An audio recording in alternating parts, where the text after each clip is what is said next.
দলগুলোর সাথে আলাপ আলোচনা করি প্রধান উপদেষ্টা সর্বশেষ সিদ্ধান্ত নিয়েছেন কিনা, যদি না নিয়ে থাকে আপনারা রাজনৈতিক দলগুলো একসাথে বসবেন কিনা? দেশের সংকটে কার্যত আসলে সমাধান তো আমাদেরই দেওয়া লাগছে। আমরা যে বক্তব্য দিচ্ছি সেটারই কিন্তু বাস্তবায়ন হচ্ছে।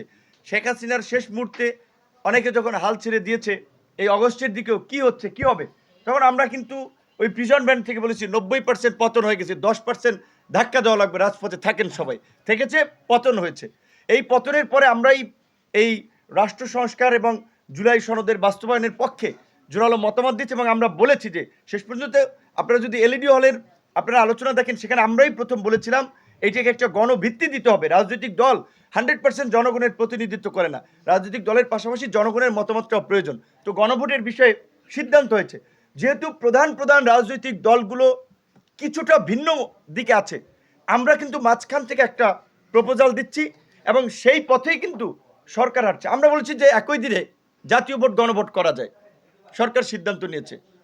আমরা বলেছি দুই কক্ষে পিয়ার এটা সম্ভব নয় বাংলাদেশের প্রেক্ষাপটে, উচ্চ কক্ষে পিয়ার হতে পারে, সেটাই হচ্ছে। আজকের এই রাজনৈতিক দলগুলোর মধ্যে যে কিছুটা বিভাজন বা বিপরীত মেরুতে দেখা যাচ্ছে, বিএনপি জামাত, আশা করি আমরা আলাপ আলোচনার মধ্যে দিয়ে তাদেরকে এক জায়গায় নিয়ে আসতে পারবো এবং সকল রাজনৈতিক দলকে নির্বাচনমুখী করতে পারবো, এইটুকু আপনাদেরকে গ্যারান্টি দিচ্ছি। ফেব্রুয়ারির মধ্যেই নির্বাচন হবে। রাজনৈতিক দলগুলো যতই মিডিয়ায় যে ধরনের বক্তব্য দেখতে না কেন, অভ্যন্তরীণ আলাপ আলোচনায় ইতিমধ্যেই তাদের সাথে আমাদের যে আলাপ আলোচনা হয়েছে, সবাই প্রধান উপদেষ্টার এই ভাষণকে এবং জুলাই সনদ জারির আদেশকে ইতিবাচকভাবে দেখেছে। এইখানে আর নেতিবাচক ভাবার সুযোগ নাই।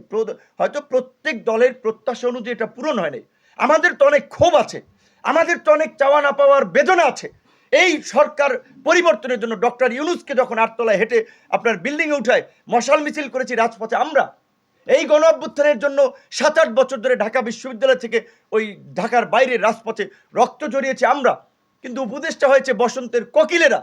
এবং যারা উপদেষ্টা হয়েছে তাদের বিরুদ্ধে কি কি অভিযোগ শুনছি, কোন কোন নেতার বিরুদ্ধে কি কি অভিযোগ চলছে, এটা পরিষ্কার। যদি তাদেরও অনেকের যাদের নামে অভিযোগ, যদি নিরপেক্ষ একটা তদন্ত করা হয়, 1000 কোটি টাকা লুটপাট করেছে, এই প্রমাণ পাবেন আপনারা। সবাই না, সবার কথা আমি বলছি না, অনেকে ভালো আছে, যারা 2-4 জন আছেন অভিযোগ 1000 কোটি টাকা লুটপাটের প্রমাণ তাদের বিরুদ্ধে পাবেন। তো কাজে অনেক কথা বলছি না, সেই ক্ষেত্রে এইটাই বলছি অন্যান্য দলকেও, আমরা কিন্তু না পেয়েও বঞ্চিত হয়েও কিন্তু দেশ এবং জাতির বৃহত্তর স্বার্থে চুপচাপ আছি।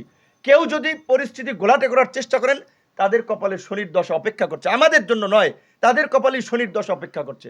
বেশি ভালো নয়। প্রধান উপদেষ্টা সরকার যে সিদ্ধান্ত নিয়েছে এই পথেই সবাইকে হাঁটতে হবে, এর বিকল্প এই মুহূর্তে কিছু নাই।